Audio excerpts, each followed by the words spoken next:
ना होना किस तरह से देखते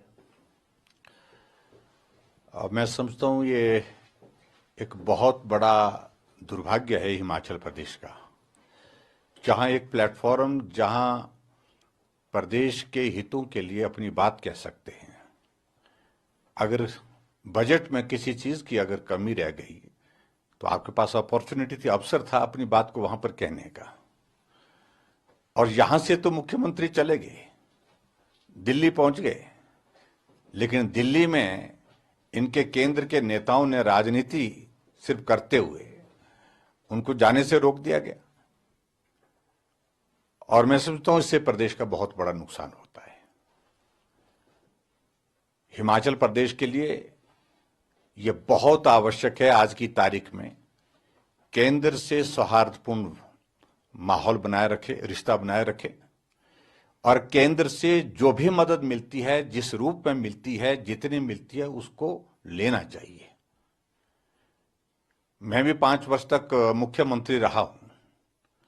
अगर हिमाचल प्रदेश में अगर विकास के कार्य अगर हम पिछले 5 वर्षों में हम कर पाए, जिसकी आज गांव गांव में चर्चा है कि भाजपा के शासन में सड़कें बन रहे थे, पुल बन रहे थे, हॉस्पिटल बन रहे थे, स्कूल के भवन बन रहे थे, कॉलेज बन रही थी, यूनिवर्सिटी बन रही थी, लेकिन पिछले 18-19 महीने से सुक्खू जी जब से मुख्यमंत्री बने हैं, पूर्ण विराम हिमाचल प्रदेश के विकास पर लगा हुआ है।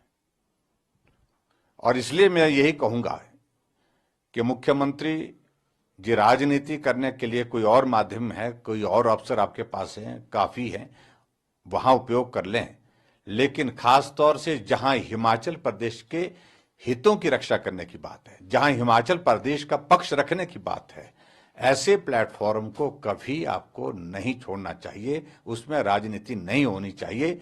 और मुख्यमंत्री वहां इस बैठक में उपस्थित होते तो निश्चित रूप से मैं इस बात को कह सकता हूं, हिमाचल प्रदेश को गंभीरता से सुना भी जाता और बहुत सारी चीजें ऐसी होती जिसको केंद्र स्वीकार भी कर लेता।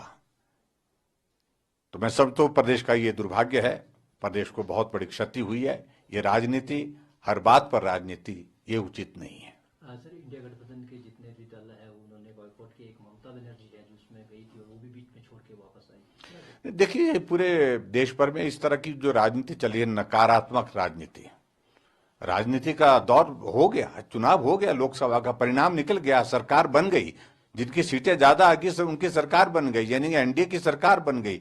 मोदी जी तीसरी बार प्रधानमंत्री बन गए और जितनी सीटें एनडीए की आई है उसमें बहुमत है। अगर बहुमत उनके पास होता तो वो सरकार बनाते।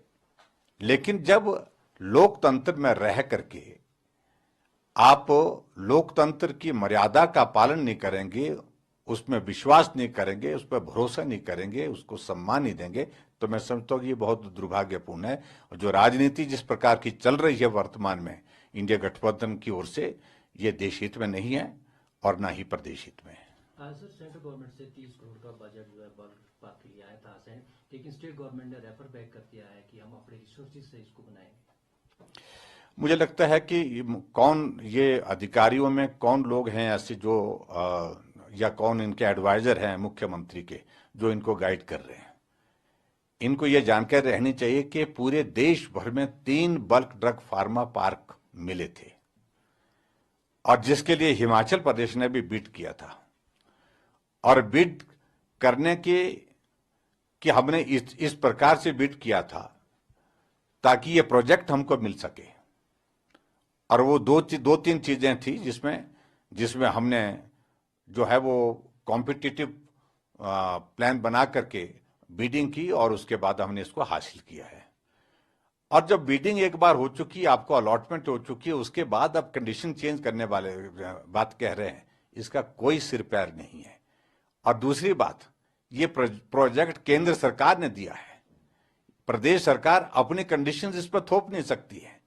जिन टर्म्स एंड कंडीशंस के साथ ये अलॉटमेंट हुई है इस बल्क ड्रग फार्मा पार्क की, उनको प्रदेश सरकार अब बदल नहीं सकती है, उनको डिक्टेट नहीं कर सकती है। मुझे मालूम नहीं कौन इनके लोग जो गाइड कर रहे हैं। ये सचमुच में बहुत बड़ा दुर्भाग्य है। इतना बड़ा प्रोजेक्ट हमारे हिमाचल प्रदेश को मिला है, छोटे से प्रदेश, छोटे प्रदेश में एक ही हिमाचल प्रदेश है, तो उसमें ये मिला है। तो इसको लगाने के लिए मुझे लगता है कि वर्तमान सरकार में इच्छा शक्ति नहीं है, ना ही इस बात को लेकर के वो गंभीरता से विचार कर रहे हैं। इसका निश्चित रूप से नुकसान होगा। सर, डिजास्टर जो फंड है स्टेट गवर्नमेंट बोल रही है कि जो हमने डिमांड किया तो फंड नहीं मिला है, लेकिन जो रूटीन का फंड है तो मिलता ही है। हमेशा ही स्टेट हायर साइड में डिमांड करती है, और इसमें उन्होंने कोई गलत बात कुछ नहीं की है। हम भी जब होते थे हम भी हायर साइड में करते थे, लेकिन जितना हम मांगते थे उतना नहीं मिलता था, उससे कम मिलता था। सेंट्रल गवर्नमेंट के अपने नॉर्म्स है, नॉर्म्स के मुताबिक मिला है। लेकिन मैं तो प्रश्न पूछ रहा हूं मुख्यमंत्री जी से और कांग्रेस की सरकार से, जो पैसा मिला है केंद्र सरकार से एक बरसात के बाद दूसरी बरसात आ गई, तबाही होना शुरू हो गई है फिर से। क्या आपने उस पैसे का उपयोग किया? चाहे जो पात्र व्यक्ति था जिसका घर चला गया उसको राहत मिली है? अभी भी मेरे पास, आज भी मेरे पास डेलीगेशन आया था, कल भी मैं मंडी में था, वहां भी डेलीगेशन आया था। पिछली बरसात का नुकसान हुआ है, घर टूटे हैं, बगीचे टूटे हैं, पशुशाला टूटी हुई है, लेकिन उसके बावजूद अभी तक उनको मदद नहीं मिली है। दूसरी बरसात शुरू हो गई, जो पैसा केंद्र ने दिया था वो पैसा गया कहां, ये बहुत बड़ा प्रश्न है। बहुत बड़ा घोटाला एक तरह का मेरा ये आरोप है वर्तमान कांग्रेस की सरकार के ऊपर। और जो शोर डाल रहे हैं कि जितना मांगा था उतना दिया नहीं, ये विषय मुझे लगता है कि अब कहना छोड़ देना चाहिए, बहुत हो लिया। लेकिन जो दिया है उसको पात्र व्यक्ति तक पहुंचाओ, ये आवश्यक है। सर, स्टेट गवर्नमेंट और खासकर मुख्यमंत्री आपसे सहयोग क्यों अपील कर रहे हैं कि हमारे साथ अभी सेंट्रल गवर्नमेंट से अपील कर रहे हैं हमारी सहायता करने के लिए?